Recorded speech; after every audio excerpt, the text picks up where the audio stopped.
Captain Jake Morrison sat in his chair on the bridge of the UES Defiant. The stars outside looked peaceful, but Jake knew better. News had been coming in for months about something terrible moving through space, something that destroyed entire worlds. The Defiant was not a warship. It was built to explore new places and find new things. Jake and his crew of 30 people had been mapping empty space for 2 years. It was quiet work, but Jake liked it that way. He was 42 years old and had seen enough fighting in his younger days. "Captain, we're getting a signal," said Lisa Park from her station. She was the ship's navigator, a small woman with quick eyes who never missed anything. "It's a distress call from Kepler 442b. Jake frowned. Kepler 442b was a mining colony with about 50,000 people. They dug rare metals from the planet's rocks and sent them back to Earth. "How far away are we?" 6 hours at full speed," Lisa answered. "Take us there," Jake ordered. Pete Collins, the chief engineer, was a big man with grease always under his fingernails. He pushed the engines harder and the ship jumped forward through space. Amy Stone stood at the weapons station. She was young, maybe 25, with red hair and a serious face. The Defiant only had basic weapons because it was not meant for fighting, but Amy kept them ready anyway. "Captain," Lisa said after an hour. The signal stopped. Jake felt cold in his stomach. When distress signals stopped, it usually meant bad things. Very bad things. They came out of jump drive near Kepler 442b 6 hours later. What they saw made everyone on the bridge go quiet. The planet below them was wrong. Where cities should have been, there were only patches of strange crystal that glowed with sick light. The mining stations in space were gone. Just pieces of metal floating in the dark.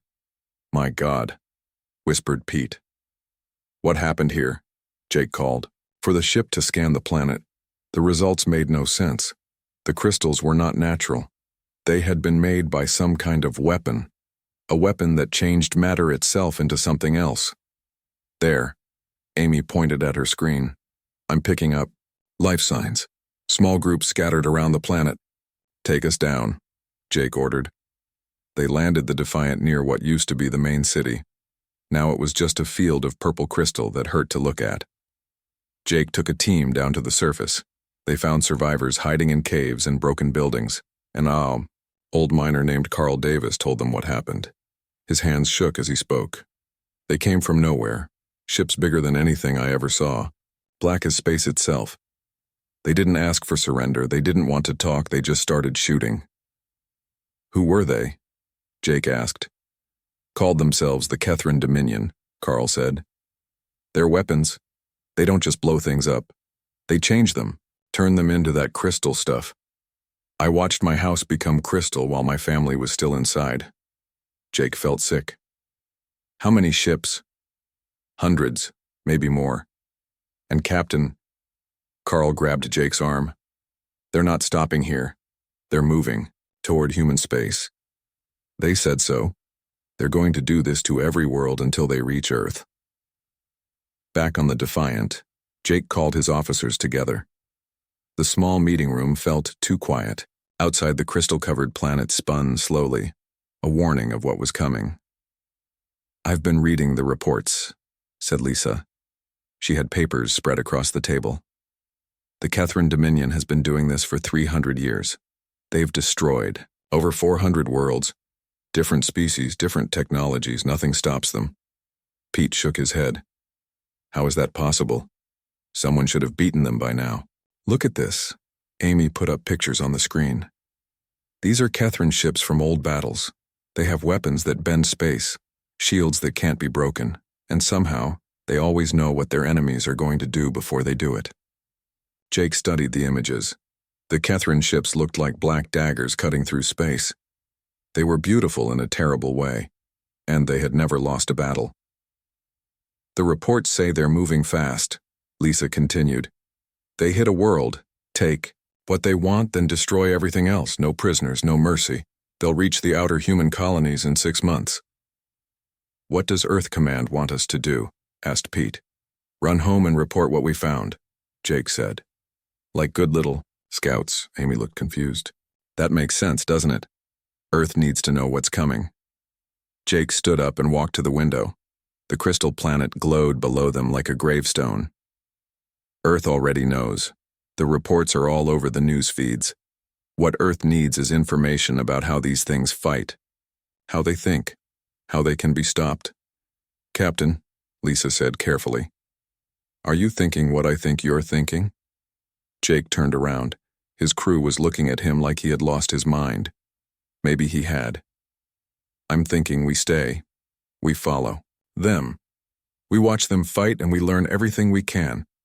Pete made a noise like he was choking. That's suicide, Captain. These things have been killing for 3 centuries. We're one little exploration ship. Which is exactly why we might survive, Jake said. They won't see us as a threat. We can stay hidden and watch. Someone has to do it. Amy was quiet for a long moment. Then she nodded. I'm in. Lisa sighed. My grandmother always said I was too curious for my own good. Count me in too. Pete looked at all of them like they were crazy. Then he smiled. Well, someone has to keep you idiots alive. The engines are yours, Captain. Jake felt something warm in his chest. His crew trusted him, even when he was asking them to fly into hell. That was what made humans special, he thought. They did impossible things because they cared about each other. All right then, Jake said. Let's go hunting. The Defiant lifted off from the dead world and headed into the dark between stars. Somewhere out there, the Kethrin fleet was moving toward human space. Jake Morrison and his crew were going to follow them and find a way to stop them, even if it killed them. The Defiant had been following the Kethrin fleet for 3 weeks. Jake Morrison sat in his captain's chair, watching the enemy ships on his screen. They moved through space like a school of deadly fish, black and silent, beautiful and terrible. Many do you count now, Amy? Jake asked. Amy Stone looked up from her weapons station. 215 ships, Captain. The big ones are 3 miles long. I've never seen anything like them. Lisa Park was bent over her navigation controls. They're heading for the Zephr system. That's where the bird people live. Jake knew about the Zephirians. They were peaceful, traders who looked like giant bluebirds. They had advanced technology and beautiful cities that floated in their planet's clouds. They also had no military worth mentioning. How long until the Kethrins reach Zephr Prime? Jake asked. 2 days, Lisa answered. Pete Collins came onto the bridge carrying a cup of coffee. The chief engineer looked tired. He had been working, day and night, to keep their stealth systems running. Captain, we're pushing the cloaking device too hard. It's not meant to run for weeks at a time. Can it hold for 2 more days? Jake asked. Pete nodded slowly. Yeah, but after that we'll need to shut it down for repairs. If the Kethrins scan for us, then... I know, Jake said. They would be discovered and killed in seconds. But they had to see what happened at Zephr Prime. They had to understand how the Kethrins fought. The next 2 days passed slowly. Jake barely slept. He kept thinking about the Zephirians and what was coming for them. The bird people had no idea what was heading their way. Their radio signals were still cheerful and normal.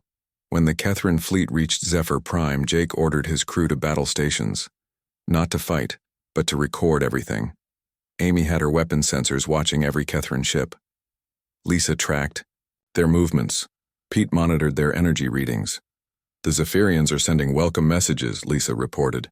They're asking if the Kethrins need help or trade goods. Jake felt sick. The bird people thought the Black Fleet was just visitors. The attack began without warning. The Kethrin ships opened fire all at once. But their weapons were not like anything Jake had ever seen. Instead of explosions, reality itself seemed to twist and bend. Space around the Zephirian cities started to fold in on itself. What are they doing? Amy whispered. The floating cities of Zephr Prime began to change. The beautiful crystal spires turned into that same purple crystal they had seen on Kepler 442b. But it happened slowly, like a disease spreading. The Zephirians had time to scream before they became crystal too. Dear God, Pete said. They're not just killing them. They're changing them into something else. Jake watched in horror as billions of bird people died. The Kethran weapons turned living beings into crystal statues. Entire cities became purple monuments to death. It took 6 hours for the planet to go completely silent. But the Kethrans were not done. Ships landed on the crystal world and began taking samples. They loaded pieces of crystal into their cargo holds. They were collecting the remains of the civilization they had just destroyed. "They're harvesting them," Amy said, "like farmers collecting crops." Jake made himself watch it all. Someone had to witness this. Someone had to remember. The Zephirians had been peaceful traders for thousands of years. Now they were just crystal in the storage rooms of alien ships. After the Kethrans finished their work, they moved on. The Defiant followed at a safe distance. Jake called his officers together in the meeting room. Everyone looked shaken. "Did anyone see how they did it?" Jake asked. Amy brought up her weapon readings. "Their energy signatures don't make sense. It's like they're using the laws of physics as weapons. They make space itself attack their targets." Pete was studying engineering data. "Captain, I found something weird. Look at these power readings." He put numbers on the screen. Right before they fire, their ships go almost completely dark, like they're thinking really hard about something. "Thinking?" Lisa asked. "Yeah, like computers processing data. Lots of data. And then boom, they fire with perfect accuracy." Jake studied the numbers. Something was bothering him about the attack pattern. "Amy, show me how they targeted the cities." Amy brought up the tactical display. Red lines showed how the Kethran weapons had hit their targets. They fired in perfect order. Biggest cities first, then smaller ones. They knew exactly where to hit for maximum damage. "How could they know that?" Lisa asked. They'd never been to Zephr Prime before. Jake stared at the display. A crazy idea was forming in his head. What if they could predict what the Zephirians would do? What if they knew where the bird people would try to hide or how they would try to fight back? "That's impossible," Pete said. "Is it?" Jake pointed at the screen. "Look at this. Every Zephirian ship that tried to escape was shot down before it, could even turn around. The Kethrans were waiting for them. They knew where the ships would go."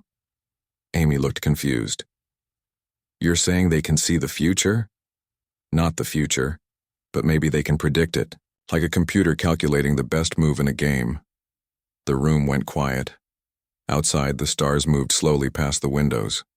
Somewhere ahead of them, the Kethran fleet was looking for its next target. "If you're right," Lisa said slowly, "then no wonder they never lose. How do you fight an enemy that knows what you're going to do before you do it?" Jake didn't have an answer, but he knew they had to find one. The Kethran fleet was moving toward human space. In a few months, Earth would face the same fate as Zephr Prime, unless someone figured out how to stop them. "We keep watching," Jake said. "We learn everything we can. Somewhere in all this data is the key to beating them." Pete shook his head. "Captain, I hope you're right, because right now it looks like nothing in the universe can stop these things." Jake looked out at the stars. The Defiant was just one small ship against an unstoppable force, but they were human, and humans had a habit of doing impossible things when they had to. "We'll find a way," Jake said. "We have to." Pete Collins had been working for 18 hours straight. His fingers were black with grease and his eyes burned from staring at computer screens. But he had found something important, something that might save them all. "Captain," Pete called, from his engineering station. "You need to see this." Jake Morrison hurried down to the engine room. Amy Stone and Lisa Park followed him. The room was hot and noisy, filled with the humming of machines that kept the Defiant alive in space. Pete pointed at a wall of screens showing alien symbols. "I've been breaking down the Kethran communications we recorded. Look at this." The screens showed patterns of light that moved like waves. To Jake, it looked like nothing, just pretty colors dancing around. "What am I looking at?" Jake asked. "The Kethrans talk to each other through quantum signals," Pete explained. "Super fast computer messages. And Captain, they're not just sharing information, they're sharing predictions." Amy leaned closer. "Predictions about what?" "Everything. Before they attacked Zephr Prime, they ran millions of battle simulations. They tested every possible way the bird people might fight back, Then they picked the perfect strategy. Jake felt a chill run down his back. So they really can predict the future? Not exactly, Pete said. They predict behavior. They study how a species thinks and acts. Then their computers calculate what those people will do in any situation. Lisa shook her head.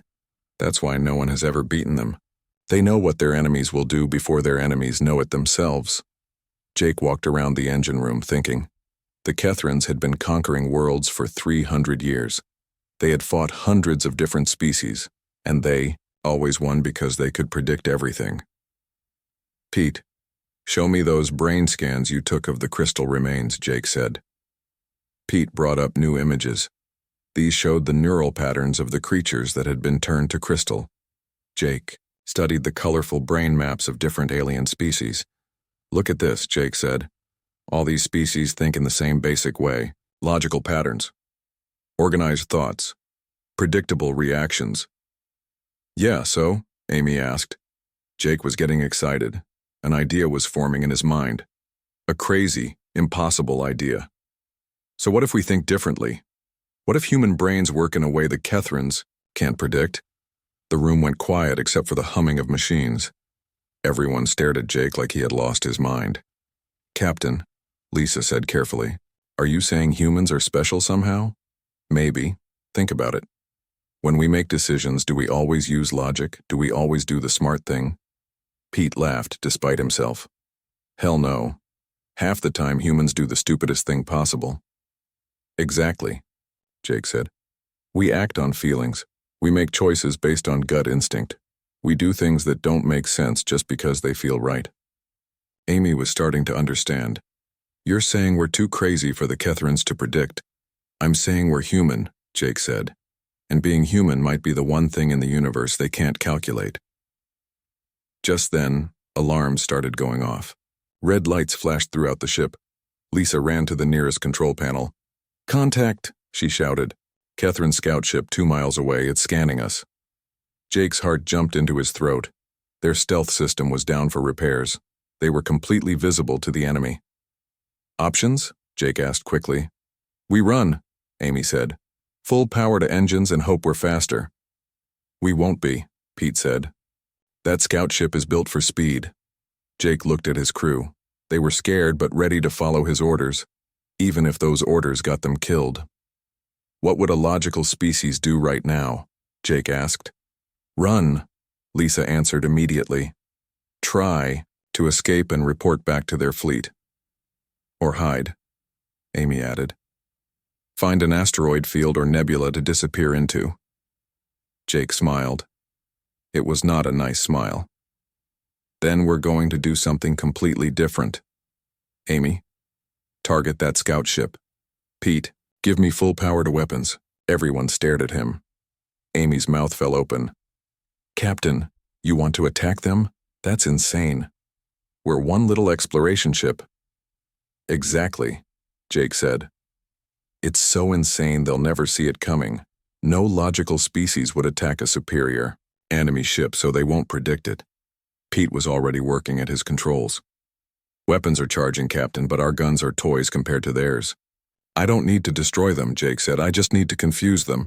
Amy, when I give the word, fire everything we have, but don't aim where they are. Aim where they're going to be. How do I know where they're going to be? Amy asked. You. Don't guess, use your feelings, make it up. The Kethran scout ship was getting closer. On the screen, Jake could see it clearly now. It was black and sharp like a knife blade. Beautiful and deadly. They're charging weapons, Lisa reported. We have maybe 30 seconds. Jake took a deep breath. His whole life had led to this moment. Everything he had learned about being human was about to be tested. Amy, fire random patterns. Pete, make our engines do crazy things. Lisa, change course every few seconds using, I don't know, your favorite childhood memories. This is nuts, Pete muttered, but he started pushing buttons. Anyway, fire, Jake shouted. The Defiant opened up with everything it had. Amy fired missiles in patterns that made no tactical sense. She shot some at empty space, others directly at the enemy ship, and a few at random asteroids nearby. At the same time, Pete made the engines do impossible things. The ship jerked left, then spun right, then suddenly shot straight up. Anyone watching would think the pilot had gone completely insane. Lisa was changing course based on the first birthday party she could remember. The ship zigged and zagged, through space like a drunk bird. For a few seconds, it worked perfectly. The Kethrin ship tried to target them but couldn't get a lock. Its weapons fired at empty space where the Defiant should have been but wasn't. One of Amy's random missiles actually hit the enemy ship. Its shields flared bright blue and the scout ship shuddered. "We hit them," Amy screamed. "We actually hit them." But then the Kethrins adapted. Their computers started learning the new patterns. The scout ship's weapons found their mark. The Defiant's hull was torn open. Alarms screamed as air rushed out into space. The lights flickered and went dark. But they had done something impossible. For 30 seconds, humans had confused an enemy that had never been confused before. For 30 seconds, the mighty Kethrin Dominion had been surprised. As the Defiant drifted helplessly in space, Jake smiled. They had found the key. Now they just had to live long enough to use it. The Defiant floated in space like a broken toy. Half the ship was dark and cold. Air leaked from 3 holes in the hull that Pete Collins was trying to patch with metal plates and hope. Jake Morrison sat in his damaged captain's chair and smiled. His ship was dying, but he had never been happier. They had hurt a Kethrin ship. For the first time in 300 years, the enemy had been surprised. "Captain," Lisa Park called from her station. "I'm getting signals from Earth. They want to know why we haven't reported in." Jake looked at the message on his screen. Admiral Ryan Burke was asking for an immediate status report. Jake knew Ryan from the old days. He was a good man, but he thought like a soldier. Everything had to make sense and follow the rules. "Send this message," Jake told Lisa. "Tell the Admiral we found the enemy's weakness. Human emotions and chaos can confuse their prediction systems. We need all ships to start training in random tactics immediately." Lisa typed the message and sent it toward Earth. It would take 2 weeks to reach human space. Jake hoped they would listen. He hoped they would understand. "Captain," Amy Stone said from her weapons station, "that Kethrin scout ship is moving away, but it's not heading back to its fleet." Jake looked at the tactical display. The enemy ship was badly damaged but still flying. Instead of running home, it was moving toward the outer edge of the system. "Where's it going?" Jake asked. Pete looked up from his repair work. His face was covered in sweat and grease. "I think it's calling for help. Big help." 3 days later, Pete was right. A massive Kethrin war fleet dropped out of hyperspace near their position. Jake counted the ships on his screen and felt his stomach drop. 12 of the huge black dreadnoughts and 60 smaller vessels. Enough firepower to destroy 100 worlds. "They brought the whole army," Amy whispered. The lead ship was different from the others. It was larger and covered in spikes that glowed with red energy. Jake had seen ships like this in the intelligence reports. It was a command vessel for a Battle Prime, one of the Kethrin war leaders. "They're really angry at us," Lisa said. "This Battle Prime Vexthul is famous for never losing a battle." Jake activated the ship's communication system. His message would go out on all frequencies, reaching every human ship and station within 50 light years. "This is Captain Jake Morrison of the UES Defiant," he said into the microphone. "If anyone can hear this, listen carefully.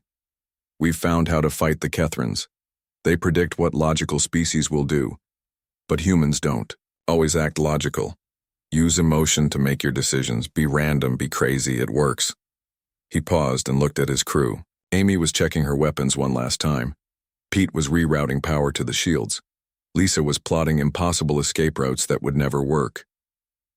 "We're about to engage a Kethrin war fleet," Jake continued. "We probably won't survive, but we'll try to prove that humans can't be predicted. Remember us. Remember that being human is not a weakness. It's our greatest strength." Jake cut the transmission and turned to his crew. "Any regrets?" "Just one," Pete said. "I wish we had bigger guns." Amy laughed. It was a wild, slightly crazy sound. "I wish I could see the look on their faces when we do something completely stupid." "I wish my grandmother could see this," Lisa added. She always said I'd die doing something foolish. Jake felt proud of his people. They were scared but ready. They were human. The Kethran fleet began moving toward them in perfect formation. Their ships spread out like the fingers of a giant hand, ready to crush the little human vessel. "All right," Jake said. "Let's give them something they've never seen before. Amy, I want you to forget everything you know about tactics. Pete, make the engines do things that should be impossible. Lisa, plot our course using your worst childhood nightmares." "That's terrible advice, Captain," Lisa said with a grin. "I know. That's what makes it perfect." The battle began when the Kethrans opened fire from long range. Their weapons were beautiful and terrible, turning space itself into a weapon. Reality twisted around their energy beams like water around a stone. But the Defiant was no longer where the Kethrans expected it to be.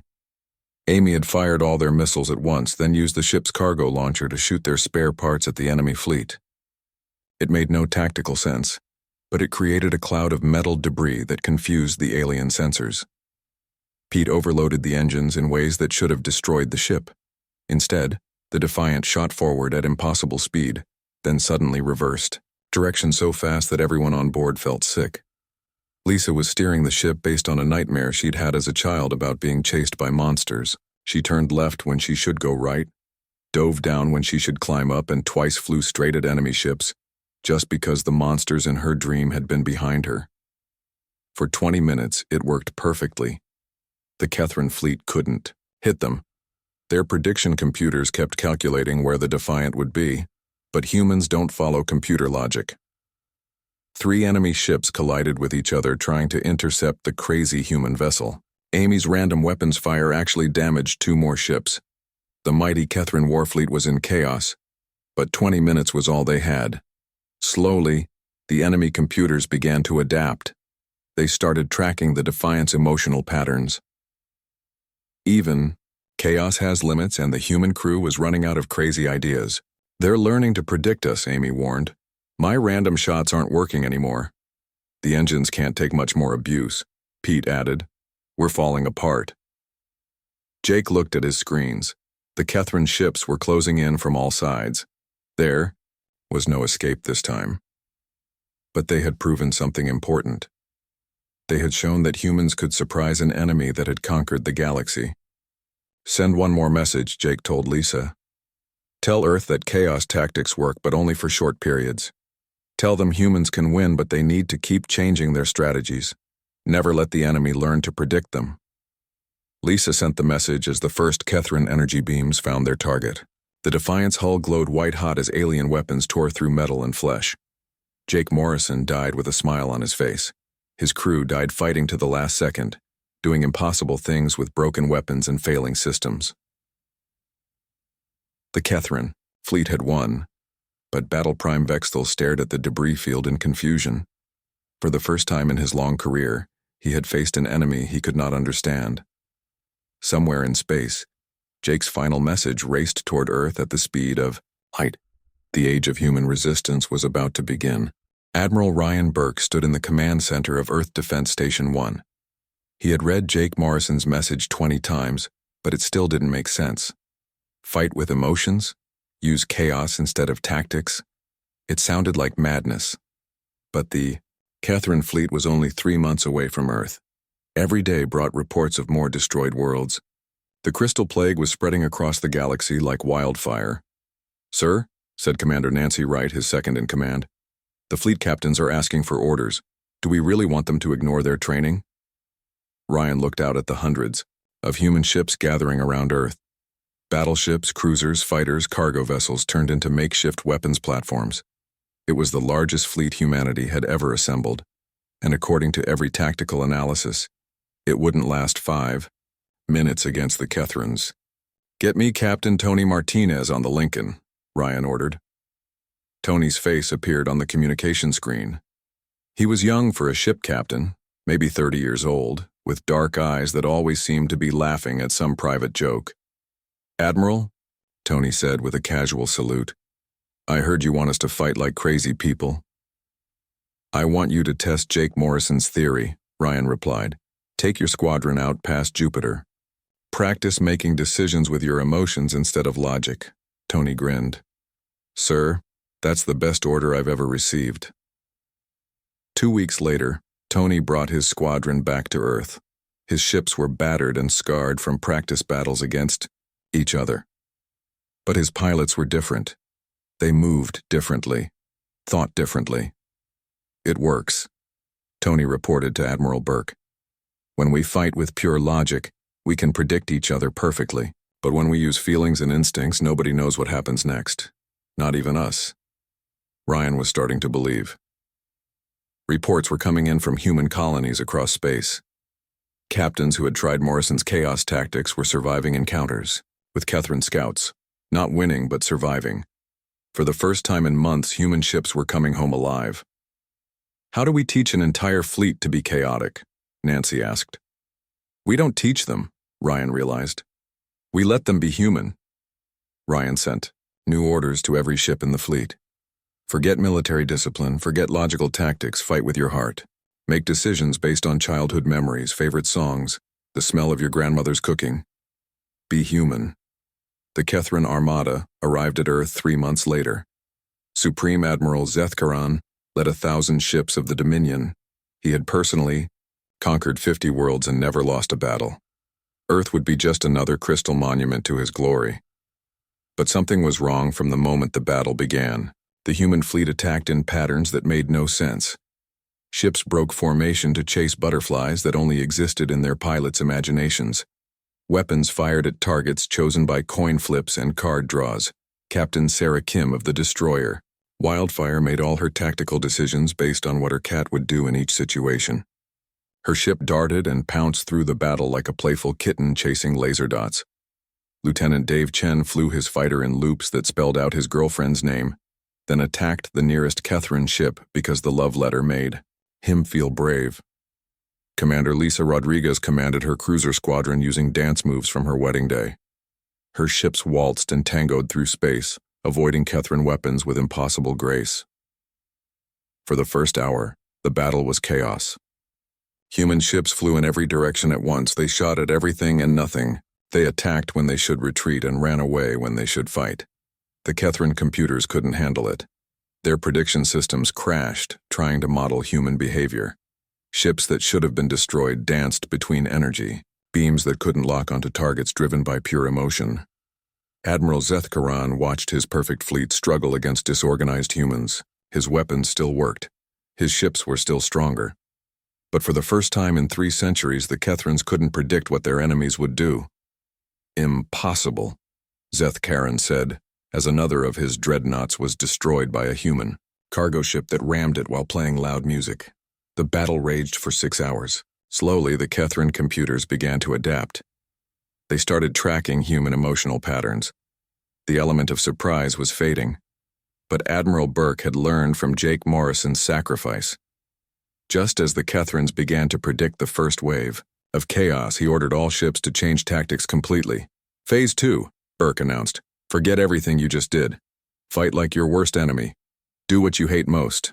Suddenly, careful pilots became reckless warriors. Aggressive captains turned into defensive turtles. Ships that had been dancing started marching in formation. The humans changed their entire nature in the middle of battle. The Kethrin prediction systems crashed again. Admiral Zethkarin's perfect fleet was being torn apart by an enemy that refused to stay the same for more than an hour. By the end of the day, half the Kethrin armada was destroyed or fleeing. The other half was trapped in Earth's solar system, surrounded by human ships that kept changing their fighting style every few hours. For the first time in 300 years, the Kethrin Dominion had been defeated. The Crystal Plague had been stopped.